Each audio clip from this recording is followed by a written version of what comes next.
नमस्ते दोस्तों, आप सभी का हमारे पूर्वाधार एग्ज़ाम सागर में आप सभी का स्वागत है। आज हम भारतीय भूगोल की श्रृंखला में पार्ट 2 पढ़ने जा रहे हैं, जिसमें हमें भारतीय भूगोल का अध्ययन करना है। दोस्तों, याद रहना कि हमने पिछली जो क्लास पढ़ी थी, जिसमें हमने पृथ्वी को दो भागों में बांटा हुआ था, वो काल्पनिक रेखा जो पृथ्वी को दो भागों में बांटती है, उसको हम नाम देते हैं विषुवतीय रेखा, या फिर इसको हम नाम कहें कि भूमध्य रेखा, यानी पृथ्वी को दो भागों में बांटे। इसके 23.5 डिग्री ऊपर जो रेखा है दोस्तों, उसे नाम देते हैं कर्क रेखा, और 23.5 डिग्री जो रेखा है, वो 23.5 डिग्री जो रेखा है उसे नाम देते हैं मकर रेखा। दोस्तों, याद रखना है कि भारत का जो विस्तार है वो उत्तरी गोलार्ध में है, क्योंकि हमें इस बात का पता है कि भारत से जो कर्क रेखा है वो 8 राज्यों से निकलती है।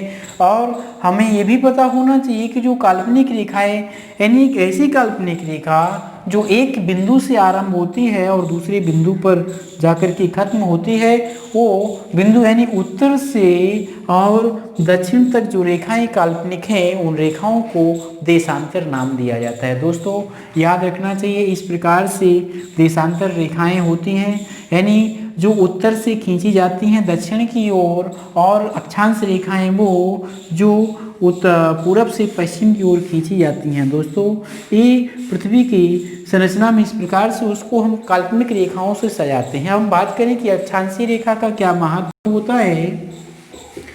अक्षांशीय रेखा का महत्व क्या है, तो अक्षांशीय रेखा से हम किसी भी देश की भौगोलिक स्थिति का पता कर सकते हैं। वहीं देशांतर रेखाएं जो होती हैं, देशांतर रेखाओं से हम किसी भी देश का टाइम यानी समय निकाल सकते हैं। दोस्तों, याद रखना चाहिए कि एक देशांतर को पार करने में 4 मिनट का टाइम लगता है।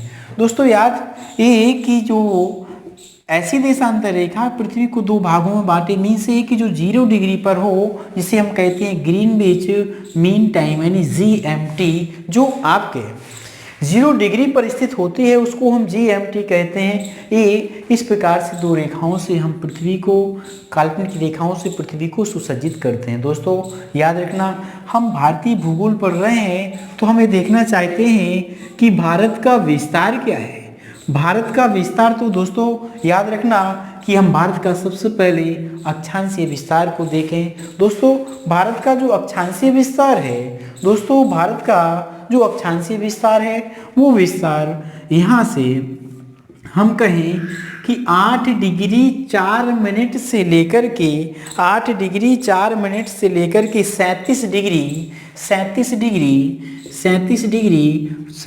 डिग्री 5 मिनट होता है।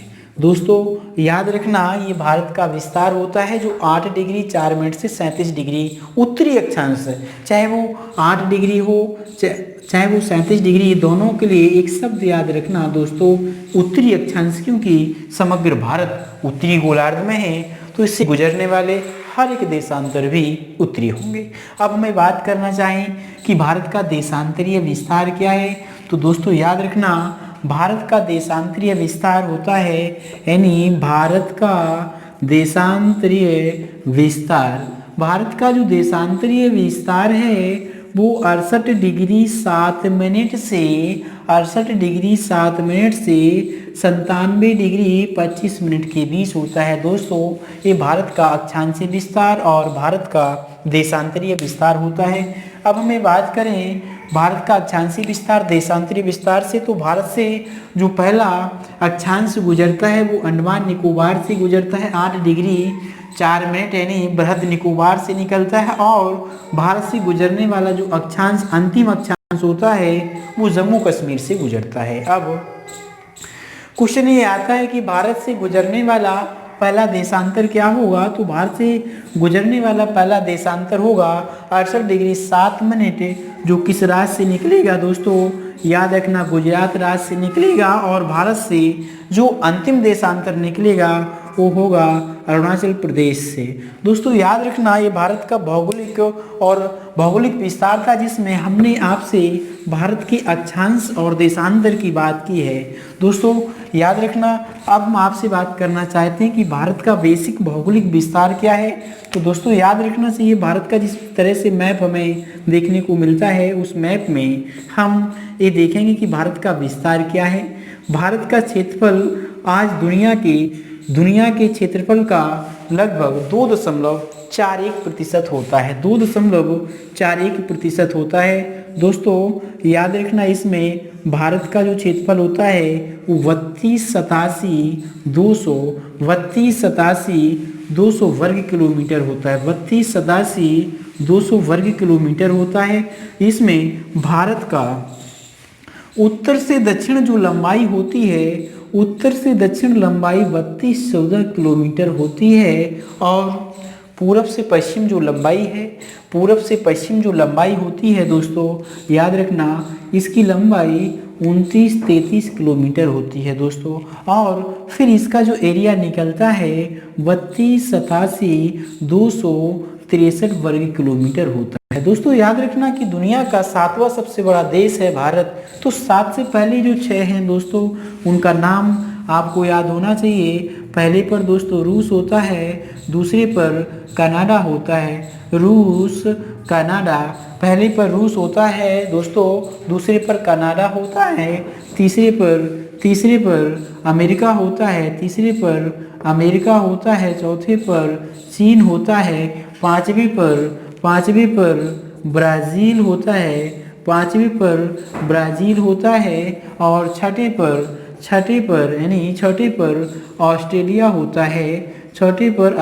होता है, और 7वें पर भारत होता है। दोस्तों याद रखना, क्षेत्रफल की दृष्टि से भारत का स्थान दुनिया में 7वां है, और जो विश्व के क्षेत्रफल का 2.4% भाग इसमें होता है। 8वें कंट्रीज में दक्षिण अमेरिकाई कंट्रीज अर्जेंटीना के नाम आता है कि अर्जेंटीना 8वां सबसे बड़ा देश है दुनिया का। अब हमें बात करना चाहें भारत का क्षेत्रफल जो है। अब जनसंख्या में देखें दोस्तों, तो जनसंख्या में भारत का स्थान जनसंख्या की दृष्टि से भारत का स्थान दूसरा होता है, जहां पर दुनिया की यानी विश्व की 17.5% आबादी भारत में रहती हो। अब ये बात करना चाहें कि जनसंख्या में दूसरा स्थान भारत का है, तो और तमाम मुल्क जो भारत से आगे पीछे, जैसे पहले स्थान पर हमें मिलता है चीन, दुनिया में सबसे ज़्यादा आबादी चीन के पास होती है दोस्तों। दूसरे स्थान पर भारत होता है, और तीसरे स्थान की बात की जाए तो तीसरे स्थान पर अमेरिका होता है, और चौथे स्थान की बात की जाए तो इंडोनेशिया होता है दोस्तों। चौथे स्थान पर इंडोनेशिया होता है। पांचवें स्थान पर ब्राज़ील होता है, और पांचवें स्थान पर ब्राज़ील होता है। पांचवें स्थान पर पाकिस्तान होता है, छठे स्थान पर बांग्लादेश होता है, और फिर बांग्लादेश के बाद रूस। तो हमने देखा कि भारत में विश्व की जनसंख्या का 17.5%, वहीं इन देशों को हमने देखा कि हमारे बाद किन की जनसंख्या है। अब हम ये बात करना चाहें कि भारत का जो उत्तरतम बिंदु और जो दक्षिणतम बिंदु होता है, उत्तरतम और दक्षिणतम बिंदु की हम बात करना चाहें आपसे, तो इसमें देखें कि भारत की उत्तर से दक्षिणतम जो लंबाई है, वो 3214 किलोमीटर होती है। 3214 किलोमीटर जो जम्मू कश्मीर से और हम बात करें तमिलनाडु एरिया तक, यानी तमिलनाडु तक जो लंबाई है 3214 होती है। इसमें हम ये बात करें कि इसमें पॉइंट क्या होंगे, पॉइंट ये होंगे कि सबसे उत्तरतम बिंदु क्या है, भारत का सबसे उत्तरतम बिंदु क्या है। दोस्तों याद रखना कि भारत का सबसे उत्तरतम बिंदु जो होता है वो जम्मू कश्मीर राज्य में है, और जिसका नाम हमें इंदिरा कॉल मिलता है, इंदिरा कॉल। दोस्तों याद रखना, भारत का सबसे उत्तरतम बिंदु इंदिरा कॉल होता है, वहीं भारत का सबसे दक्षिणतम बिंदु जिसका नाम इंदिरा, जिसका नाम इंदिरा पॉइंट मिलता है, जिसका नाम इंदिरा पॉइंट मिलता है। दोस्तों याद रखना ये इंदिरा पॉइंट कहाँ स्थित है, तो अंडमान निकोबार द्वीप समूह है। अंडमान निकोबार द्वीप समूह के वर्गीकृत किया जाए, जहाँ उत्तरी अंडमान से बृहद अंडमान तक पहुँचा जाए, तो ये इंदिरा पॉइंट बृहद निकोबार में स्थित है। कई बार ये परीक्षाओं में क्वेश्चन आता है कि भारत का सबसे दक्षिणतम बिंदु कहाँ पर स्थित है, तो भारत का सबसे दक्षिणतम बिंदु बृहद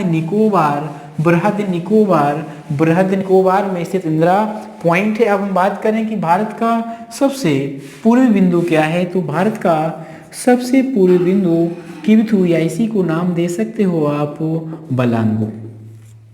भारत का सबसे पूर्वी बिंदु किबिथु या बलांगो होता है, जो अरुणाचल प्रदेश में होता है, दोस्तों आपको याद होना चाहिए कि पूरब से पश्चिम लंबाई जो होती है वो 29-33 वर्ग किलोमीटर होती है। और यहाँ पर हमारे सरक्रीक तक, अर्थात मीन से निकलेगा कि भारत का सबसे पश्चिमी बिंदु सरक्रीक होगा, जो गुजरात राज्य में होगा। अब यहाँ पर दोस्तों हमें बात करना चाहें भारत में ये इसका भौगोलिक परिस्थिति हुआ। अब बात करते हैं सीमा रेखा की कि भारत की सीमाएं क्या हैं, तो दोस्तों याद रखना भारत की स्थलीय सीमा में 15,200 किलोमीटर आता है। और वहीं बात करें भारत की तटीय सीमा क्या है, मुख्य नहीं लगाया, भारत की तटीय सीमा में, तो भारत की तटीय सीमा में 7,516 किलोमीटर होता है। ये भारत की तटीय सीमा होती है। दोस्तों याद रखना ये भारत की तटीय सीमा है। हाँ, तो भारत की जो तटीय सीमा है दोस्तों वो 7,516 किलोमीटर है।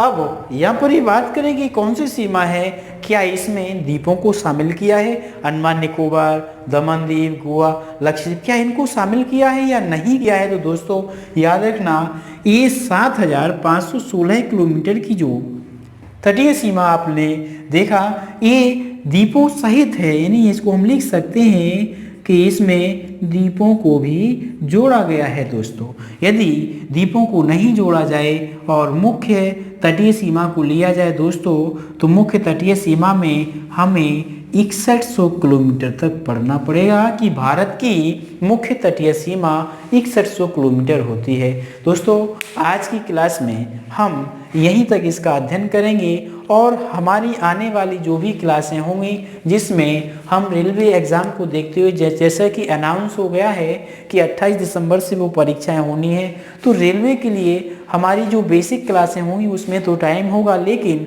हम एक प्रयास और करेंगे कि करंट अफेयर्स को रेगुलर आपको देंगे। करंट अफेयर्स हम कहाँ से लेंगे और कहाँ तक देंगे, लगभग हम इसको 20 तारीख तक कवर करने का प्रयास करेंगे कि 20 तारीख तक हम आपको समग्र करंट अफेयर्स प्रोवाइड कराएं, समस्त करंट अफेयर्स आप तक पहुंचाया जाए।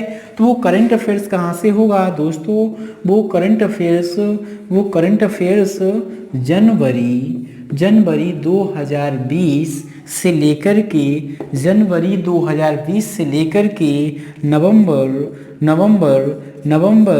2020 तक होगा। दोस्तों याद रखना हर माह के लिए 2 पार्ट होंगे, जिसमें आपको दोनों पार्टों को ध्यान से पढ़ना है ताकि परीक्षा में आया हुआ एक भी क्वेश्चन आपसे ना छूटे। आज की क्लास को हम यहीं ओवर करते हैं। दोस्तों नमस्ते।